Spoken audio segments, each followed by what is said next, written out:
You can ask a question. So, before he speaks, I want to welcome all of you to the third part of the pre-vetting orientation for the applicants of the fourth parliament of Youth Impact Parliament, Ghana of Youth Impact Movement.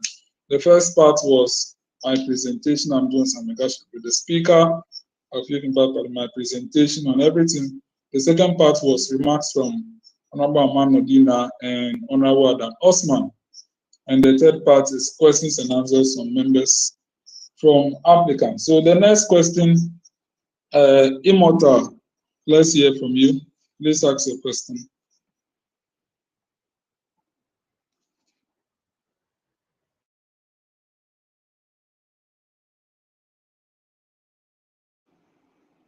Yes, Immortal, please unmute yourself and ask your question. While your video is on, please unmute yourself. Good evening, the chair and the honorable members. Yes, evening. Please, I just joined and then you were talking about allocation of seats and some amount of money. I would like to know how much we have to pay and how the allocation of seats is going to be. If you can repeat, sir. Thank you. Yes, so we had a first and a second part. The detail is over there, but shortly, you are supposed to be vetted. So when the vetting session comes, you'll be vetted for us to know your interest in a particular constituency. We are not going to ask those frivolous questions, who is the president of Ghana, or no. You just want to know about your availability for the job and then your interest in a particular seat. Your interest in a particular seat. So right after that, the 100 cedis, it consists of the inaugural levy and then the second session dues. From there, with the cost of printings for the constitution, standing orders, the brochure, and then your appointment letter come from. So when you pay ahead of the vetting, we still need to vet you. When you get vetted as well, you still need to pay. Both of them need to be done before you can be allocated a seat. The vetting, we have 2 sessions of online vettings, which is 1st to 7th of June and 1st to 7th of July. Apart from any of that, the vetting will be done online. So pay the 100 cedis and then get vetted. Get vetted. And when both of them are done, then you are allocated a seat. So the payment to be done to the Youth Impact Movement merchant line to be shared on the page as well. Thank you. Is your question answered?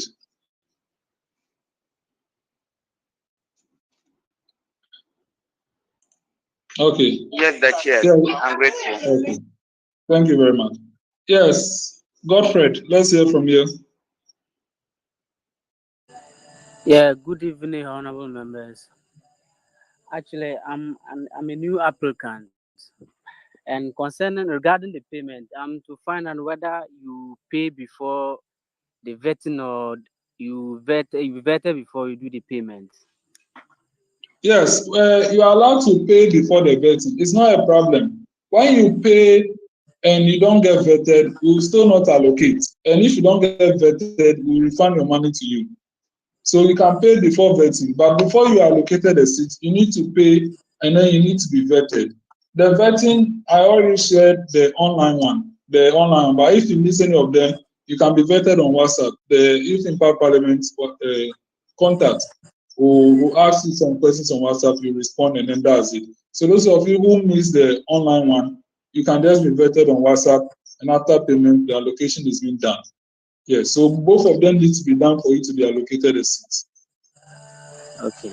So you can pay before the vetting. If the number comes and then you didn't pay today, the record is taken. Immediately you are vetted, the seat is allocated to you. So there's nothing wrong if you pay ahead. Yes. All right. Thank you very much for the answer. Yes. Thank you. Some members, any other questions? Please, if you have a question, please raise your hand, and then you ask the question.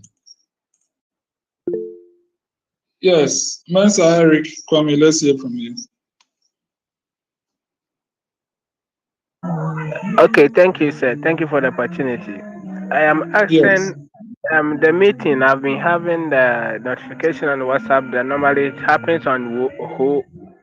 I want to know, is that only pay that we normally meet, or do we have as it go decentralized? Thank you very much. The entire initiative has not been decentralized. Ho in Ghana is our operating center, so physical sittings are held over there. Even before I move on, please, the refunding can only be done before you are allocated a seat. After you are allocated a seat, there are no refunds for the records, okay? Yes, the refund can only be done before you are allocated a seat. It's done because someone has paid and then he hasn't been vetted and he's has lost interest, the money will be refunded. But after you are allocated a seat, it is no more refundable. Now to your question, sittings are only held in Ho. It is because, just as you know, you don't see Parliament of Ghana meeting in Kumasi or sitting in Takoradi. No, it's because they have identified a particular place as their chamber. So members of Parliament come and they convene over there. It is very expensive for us to be moving sitting to other areas. That is why we have made it flexible that when you need to make your first appearance as a youth MP. So within the first 3 months, you need to make your first appearance to take your oath.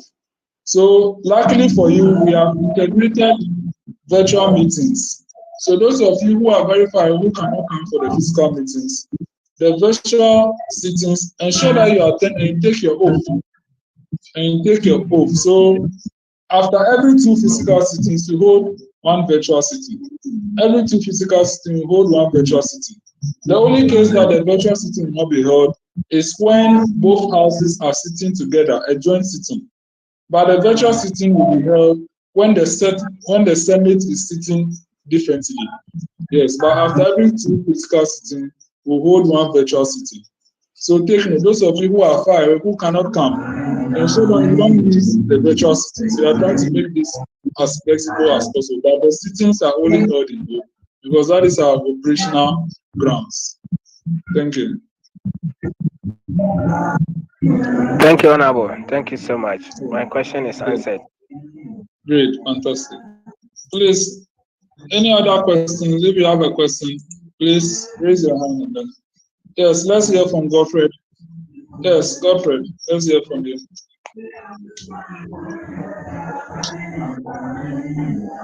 Yes, Godfred, let's hear from you.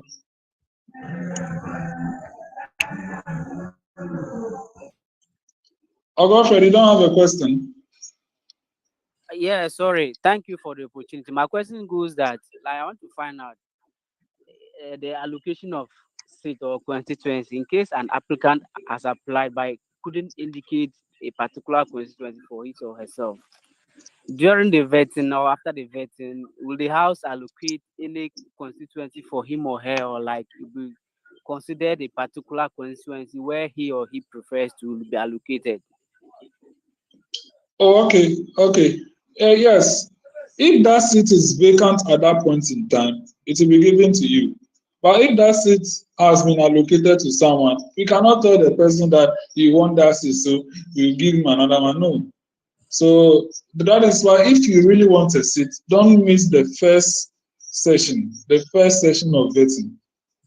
And if, as I stated in the first video, that we consider you hailing from there, consider you residing over there, we consider whether you have an interest there to allocate the seat to you.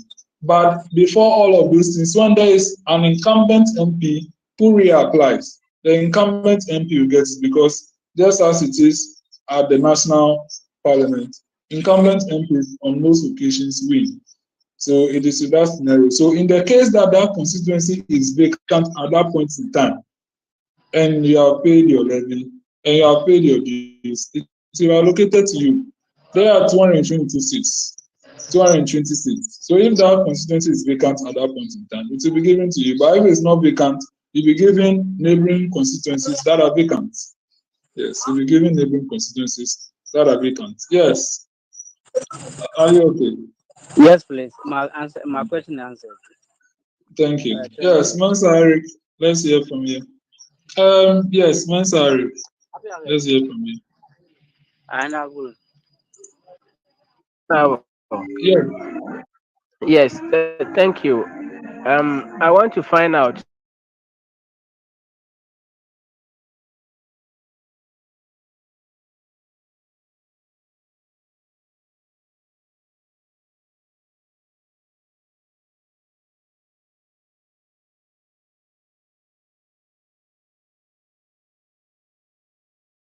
Do you give Rural staffs. But Youth Impact Parliament has full focus on legislative activities. So we don't do any ministerial or any diplomatic or ambassadorial staffs. For the other youth parliaments, those are some of their, should I say, value propositions. But in Youth Impact Parliament, we are fully focused on building your capacity strictly for parliamentary staff. So we don't have any executive duty entering or any ambassadorial. We don't have any of such portfolios. Ours is so, in the sense that you are not giving your constituency, you are giving any other vacant constituency. At worst, if all seats are filled, we would actually take you as an interim MP. Yes, so that's all we do.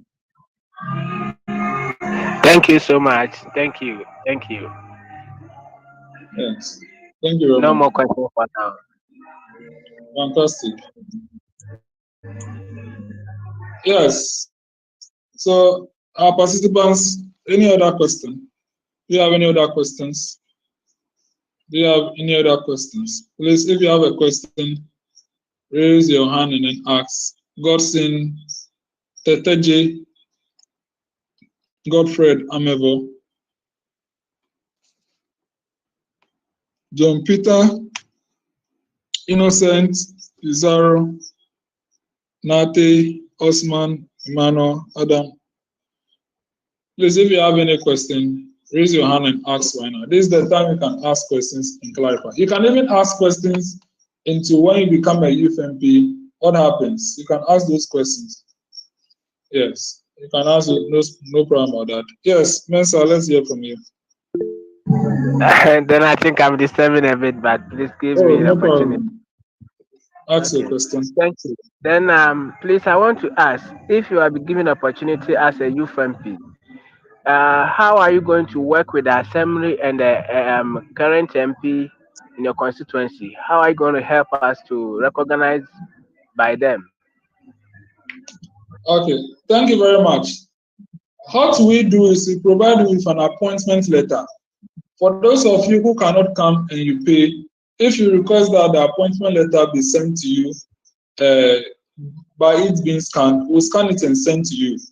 And as well, your flyer will be there. Those are things that will help you to ascertain that you are indeed a youth MP. If you want us to write a letter specifically for you that you can send to your MP to attest to the fact that you are a youth MP, we can do that. But we will not go and hold your hands to every MP that you are the youth MP. No. We will provide the documentation and evidence for you to prove that you are a youth MP to your assemblyman, to your chief, to your DC, to your minister or MP. And the rest of them comes to you.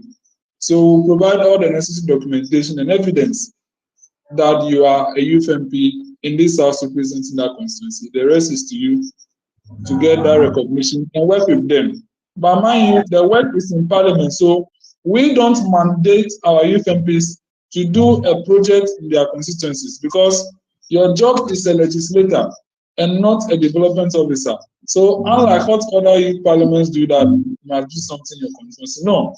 For the fact that you represent your people in Parliament and speak for them is the performance of your duty. We don't encourage that parliamentarians become development officers because that is what is linked to the monetization of politics in Ghana. So we don't encourage that. We go strictly by ensuring that you perform your parliamentary duty. So you see, another evidence that you are doing your job as a youth MP is when we hold sittings, whether physical or virtual, we record them and we stream them so that you can record that particular part where you speak or you make a presentation and show it to them as evidence that you are performing your duty. It is not only when you do something physical in the constituency, it's evidence that you are performing your duty. No, you equally be part of committees of the House and committee, the speaker will assign you the committee a job to do. Those are also an opportunity for you to know what happens in Parliament of Ghana. So that is it. That's all we'll do. we'll give you the documentations, you approach them. If they are in doubt, they can call the speaker or myself to ask whether or not you are a youth MP, and we'll attest to that fact. Thank you. Thank you so much, Honorable. Thank you for now. Thank you. Yes, Innocent, you wanted to ask a question. Let's hear from Innocent. Innocent, I've seen Emmanuel as well. But Innocent, let's hear your question first. I realize you raised your hand before. Then we'll hear from Emmanuel. Yes, Innocent, are you ready to ask your question? Yes, let's hear from you. Yeah, please. My question is that when we were filling the forms, I realized that there were certain seats that has not been indicated in the form. I would like to know if they have been taken already, or one can still decide to go in for those seats. Okay, thank you very much. As of now, we have 220 seats from 9 regions. So if your region, if the constituency is not part of any of the regions that have been allocated in this parliament, you not see their constituencies there. So that is why you haven't seen those constituencies there. Yeah. But in the 5th parliament, every constituency in the Republic of Ghana will be part. In the 5th parliament, that's 2025, every constituency will be part. Yes. Okay. Are you okay? Yes, please. Thank you. Okay. Let me hear from Emmanuel Nyante. Emmanuel first.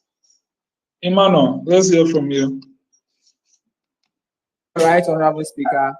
That was the same question I wanted to ask. And then my second question is how we'll be able to, concerning the streaming.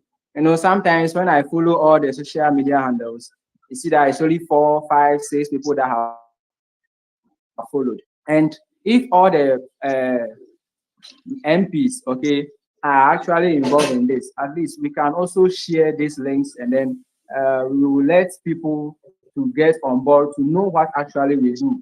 Because it seems like you post at times, especially YouTube, and then YouTube, where again, I think Facebook, Twitter, and Facebook. Good. Those areas, when you look at it, sometimes 4, 5, 6, and we are even more than, we the MPs are more than.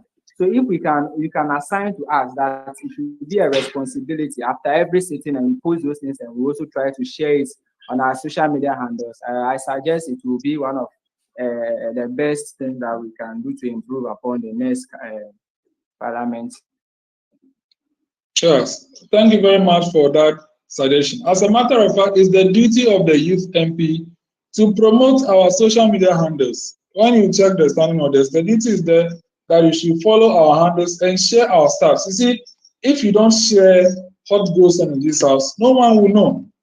Just as you said, we post everything, but it is up to you to share it to other people, for people to know what you do and to know what this house do. So every youth MP is mandated to follow all our social media handles and share everything that we do. Share them on your Facebook channels, share them on WhatsApp pages, and that is how people will get to know that you are part of this credible and incredible group.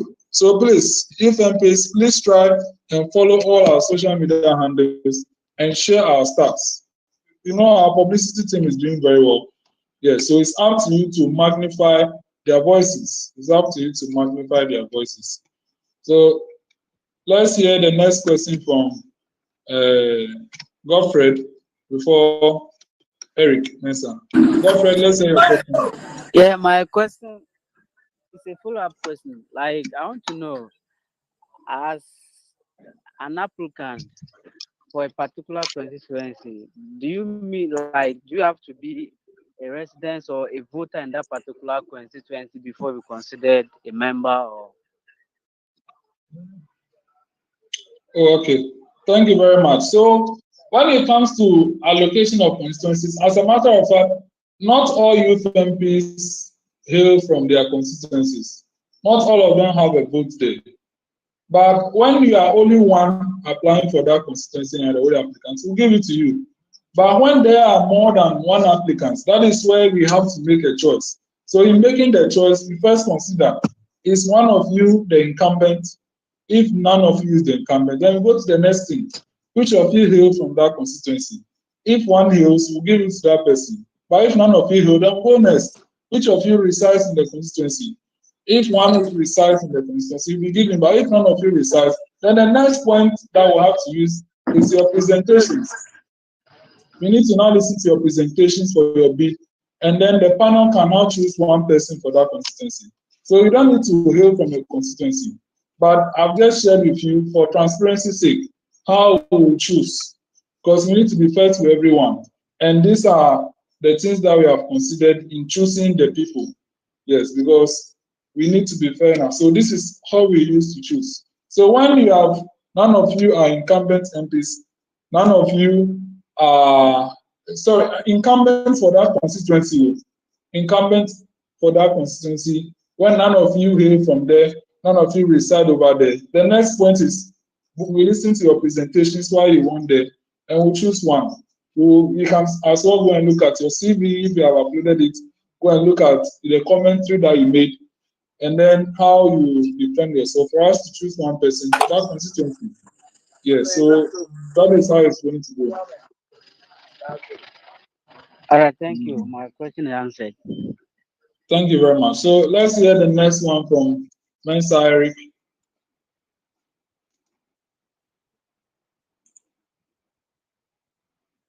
Yes, Mensa Eric.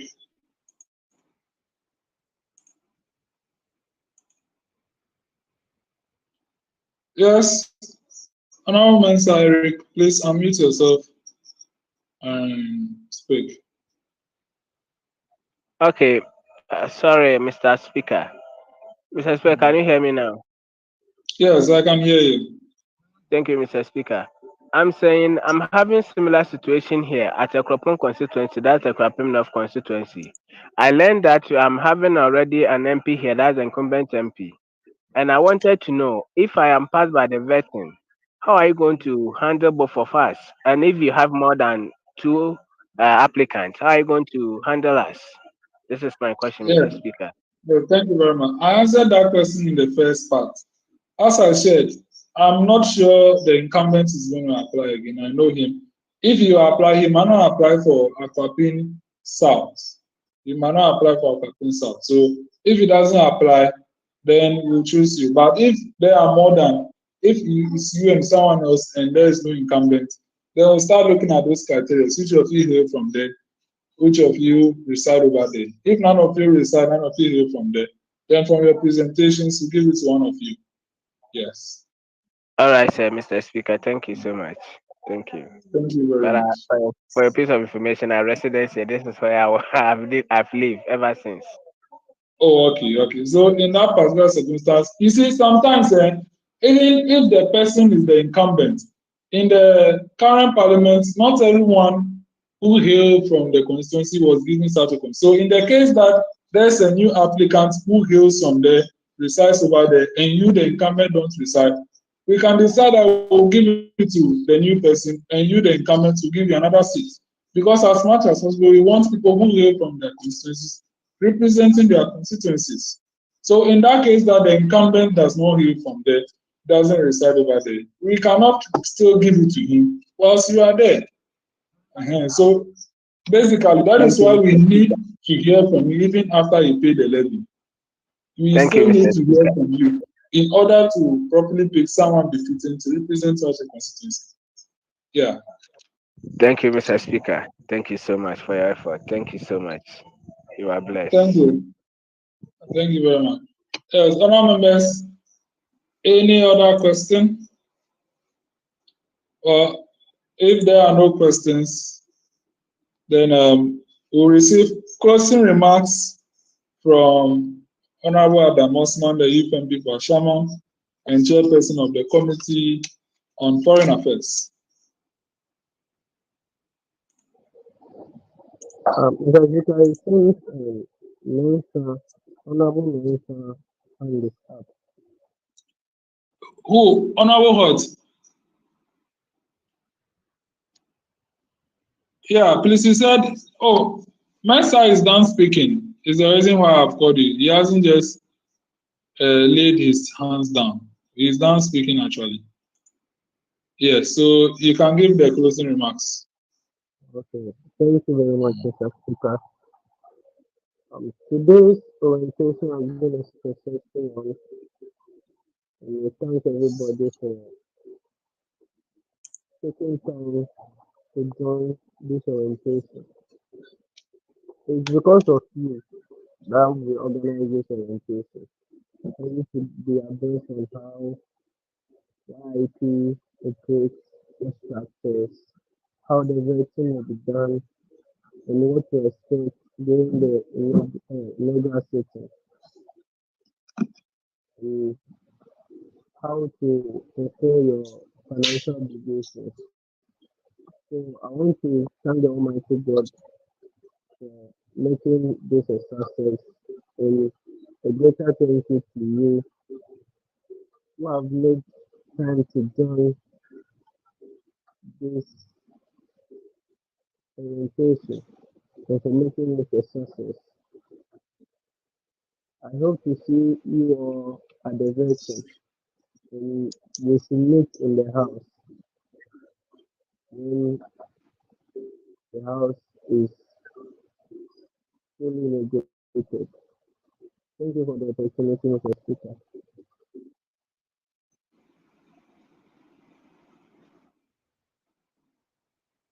Okay, thank you very much, Honorable UPMP Pashama. Honorable members, on this note, I thank you very much. Let's all watch the videos. The videos are in 3 parts. Part 1 is the official presentation on the pre-vetting orientation. Part 2 is basically remarks from Adam Osman and Amanona, and part 3 is the question and answer session. So thank you very much for joining. On this note, Adam, kindly give us closing prayers. Name it, please.